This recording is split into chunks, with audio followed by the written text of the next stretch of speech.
दोस्तों हाल ही में हमने पिछले वीडियो में बताया था कि भारत अब अपने सारे हथियार और मिसाइलों को स्वदेशी करने में लगा हुआ है, जिसकी शुरुआत ब्रह्मोस से की गई। कुछ दिन पहले ही DRDO ने ब्रह्मोस में स्वदेशी सीकर और बूस्टर को लगाकर परीक्षण भी किया था। अब भारत का ऐसा करने का कारण है कि पिछले एक साल में रूस यूक्रेन युद्ध की वजह से भारत को कई दिक्कतों का सामना करना पड़ा है। न सिर्फ रूस से खरीदे गए हथियारों में बल्कि रूस के साथ बनाए गए हथियारों में भी दिक्कतें आई हैं। अब आप सोच रहे होंगे कि भारत के हथियारों में आखिर ऐसी कौन सी दिक्कत आ रही है, तो आपको बता दो कि यह दिक्कत है उन हथियारों का कंपोनेंट्स का ना मिलना। दोस्तों अभी हाल ही में ये भी सुना होगा कि रूस इस वक्त भारत को S-400 नहीं दे पाएगा, जिसकी वजह है रूस यूक्रेन युद्ध। आखिर रूस S-400 इस वक्त दे भी कैसे सकता है जब खुद ही उसके पास हथियारों की लाले पड़े हों। अब सिर्फ S-400 ही नहीं बल्कि भारत के कई घातक हथियारों का कंपोनेंट्स भी भारत नहीं पहुंच पा रहा है। और अगर ऐसे में चीन या फिर कोई भी देश भारत पर हमला कर देता है तो भारत इन मिसाइलों के प्रोडक्शन को कैसे बढ़ाएगा। चीन की सेना पाकिस्तानी सेना की तुलना में कहीं ज़्यादा ताकतवर है, उसके पास भी घातक हथियार हैं और वो भी अधिक मात्रा में। चीन को टक्कर देने के लिए अभी भारत स्वदेशी रूप से ज़्यादा हथियारों का निर्माण कर रहा है, ताकि भारत की तीनों सेनाओं को युद्ध के दौरान हथियारों की कमी ना हो। इसी वजह से भारत अब अपने सभी हथियारों को स्वदेशी बना रहा है और हाल ही में भारत ने एक और मिसाइल का परीक्षण किया है जो पूरी तरह से स्वदेशी है।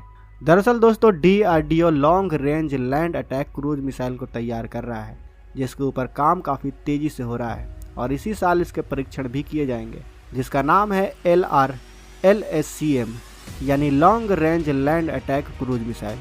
ये ITCM मिसाइल के अकॉर्डिंग बनाई जाएंगी, यानी जो हमारी ITCM missile indigenous technology cruise missile है वो इसके लिए टेक्नोलॉजी डेमोन्स्ट्रेटर का काम करने वाली है।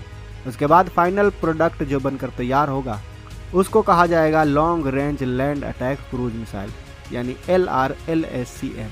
तो हमारे कहने का मतलब यह है कि निर्भय मिसाइल सीरीज चल रही है, ये उसका नया अवतार होने वाला है। लेकिन इसके लिए सबसे ज़्यादा ज़रूरी है कि जो ITCM है उसके प्रॉपर परीक्षण किए जाएँ। और सबसे बड़ी बात यह है कि इसमें जो भारत सरकार ने टारगेट रखा है वो ये है कि इसको कम से कम 95% स्वदेशी बनाया जाएगा, यानी इसके इंजन से लेकर जितने भी कंपोनेंट्स हैं वो सभी भारत में ही बनाए जाएंगे। अब इन सभी तकनीकों को हटाते हुए आपको बता दूं कि जो DRDO के द्वारा LRLSCM मिसाइल टेस्ट की गई है उसमें 90% कंपोनेंट भारतीय हैं, जिसमें माणिक इंजन का इस्तेमाल किया गया है, जिसे स्मॉल टर्बोफैन इंजन भी कहा जाता है, जिसे DRDO की ही एक संस्था ने बनाया है। इसी के साथ साथ बताया जा रहा है कि इसके अंदर एक अपग्रेडेड रेडियो फ्रिक्वेंसी सीकर का भी इस्तेमाल किया गया है, जो अक्टूबर 2022 में इसका परीक्षण किया गया था। इसी के साथ रिपोर्ट में बताया गया है कि जो माणिक इंजन है जिसका इसमें इस्तेमाल किया गया है उसे STFE भी कहा जाता है, यानी स्मॉल टर्बोफैन इंजन। आपको बता दें कि इस इंजन को जिस कंपनी ने बनाया है उस कंपनी का नाम है गैस टरबाइन रिसर्च इस्टेब्लिशमेंट, जो DRDO का ही एक अंग है। इस इंजन के ताकत की बात करें तो यह इंजन 400 किलोग्राम फोर्स थ्रस्ट देने में सक्षम है। इस इंजन को बनाने में गैस टरबाइन रिसर्च इस्टेब्लिशमेंट का साथ IIT बॉम्बे, IIT चेन्नई ने भी दिया है। LRLSCM को बनाने का सबसे बड़ा मकसद यह है कि रूस की निर्भरता को ख़त्म करना, क्योंकि शुरुआत में भारत ने जो निर्भर मिसाइल बनाई थी उसमें हम रूस के NPO Saturn 36 MT का इस्तेमाल करते थे। अगर हम इस मिसाइल की ताकत की बात करें तो इस मिसाइल की रेंज होने वाली है 1500 किलोमीटर और इसकी स्पीड होगी सबसोनिक यानी 0.9 मैक की। और इसकी सबसे बड़ी खासियत यह है कि इसकी ज़्यादा रिक्वायरमेंट भारतीय नौसेना ने दी है। इसी कारण से भारतीय नौसेना इस प्रोजेक्ट पर अपना ज़्यादा ध्यान दे रही है।